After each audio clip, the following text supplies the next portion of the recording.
Hello and welcome back to the Beefy Tech channel. Today's video is a look down memory lane and also an update on how Warzone is currently performing. Let's quickly talk about Warzone Mazrah and specifically the time before they actually patched out all of the FPS issues. So, before Season 5 Reloaded, a lot of stuff went down. Season 4 absolutely broke the FPS, same for Season 4 Reloaded, and then they did a sort of patch to remedy it where they made it slightly more playable. But then in Season 5 Reloaded, they fully fixed the FPS, well, in quotation, fully fixed. And as you can see, before Season 5 Reloaded in Mazrah, we simply did not have good 1% lows. No matter what you were doing, you were getting horrible 1% lows, you were basically screwed. This is on a 7950X3D and 7900 XTX, which mind you, at the time performed very similarly to a 4090. And as you can see, the performance was absolutely atrocious in the 1% lows. Now, after Season 5 Reloaded, it was remedied and the 1% lows were yet again good. On the exact same PC, nothing else changed, all the settings the same, averages were the same, and the 1% lows were yet again playable within Mazrah. Now mind you, this was on a 7900 XTX, so let's quickly take a look at a 4090 after the Season 5 Reloaded update within Mazrah. And as you can see, when I was testing resizable bar, it basically did a bit more FPS than my 7900 XTX with the same 1% lows. So these GPUs were neck and neck, but the 4090 drew way less power. So Mazrah had decent performance. It was not insane, but it was very okay. It was just passable after the Season 5 Reloaded update. Now, where do we stand today with performance? And that's what's really important. So, Day 1 of the Urzikstan release, I decided to compare the two maps. And it's very important that I decided to compare them because the Day 1 performance is not the same as it is today within Urzikstan. You may notice that the FPS is about 300 average on a 4090 and 7800 X3D. We are yet again CPU bound in this situation, and you'll notice that the 1% lows are not particularly ultra spectacular. So overall the performance is good, but it was not better than Mazrah, it was in fact a little bit worse. But what happened is that in the meantime they patched out the game. And would you take a look at the right side that has the 7800 X3D performance? Not only is the average FPS about 40 higher, but so are the 1% lows, and this is beautiful to see. They've basically been doing updates constantly, helping the performance. And because they optimize the game so well, and it just doesn't depend on the 7800 X3Ds or 7950 X3Ds 3D cache to run well, it now scales well with frequency too, which means Intel can perform. And not only that, if you have a 4900K and DDR5 8000 plus, you can get the lovely 1% lows, better than the 7800 X3D or 7950 X3D. With some exceptions, of course, there will be better bins than mine that can actually do better 1% lows, but you know what I'm saying.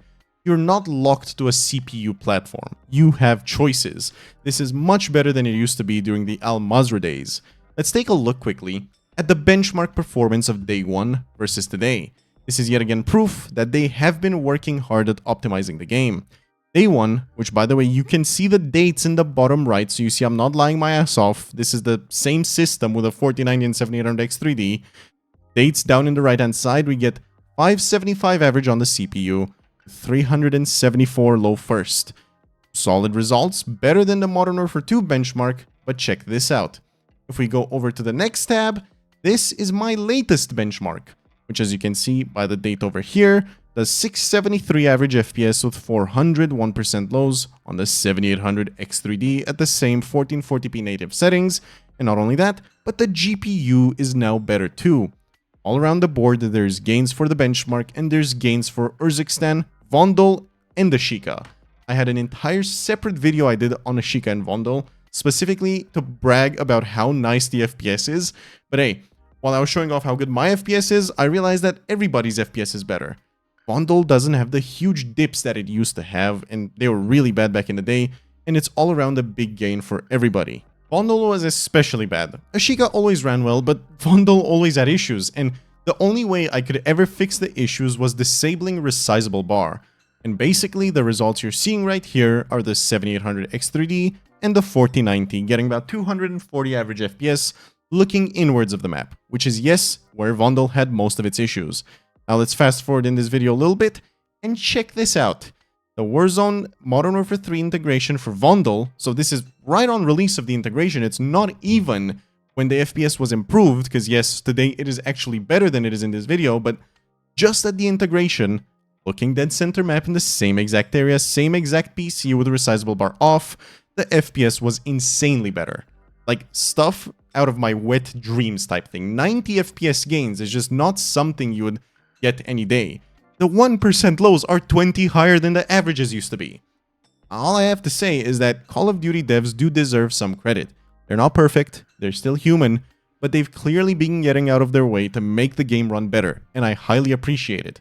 It does kind of rob a bit of my content, because I used to make a lot of videos covering the drama behind what they're destroying in terms of performance, but as a gamer, as somebody that plays this game every single damn day, I love it, and I hope they keep going. So, in terms of performance, what is Warzone's current situation? To sum it up, we're looking at a roughly 20 to 40 FPS increase, then release, and roughly, depends how you look at it, depends on a part of the map, but 60 more FPS on average than Mazrah for Urzikstan performance. So right here, you can even see, looking the same spot as we were looking before, the 7800X3D is getting roughly 20 more FPS than it was on release, which is just amazing gains to get compared to release. And not only that, if you take a look at Ashika, the performance is absolutely insane. You can go with either rig, with resizable bar off, or on, and have absolutely bonkers performance. Basically, you can fully utilize an Asus IPS 360Hz monitor, and you can fully utilize the upcoming 360Hz OLEDs in 1440p, which is lovely. That's very good to see. But overall, it just puts Warzone in an area where it just performs outright better than it did on release, and it performs better than Mazrah ever did, basically. We're in a spot where even Urzikstan will be getting 330, 350 FPS, and that is just lovely. I hope they keep going down this path and they keep optimizing the game, so with the exact same hardware, we end up having 370 FPS.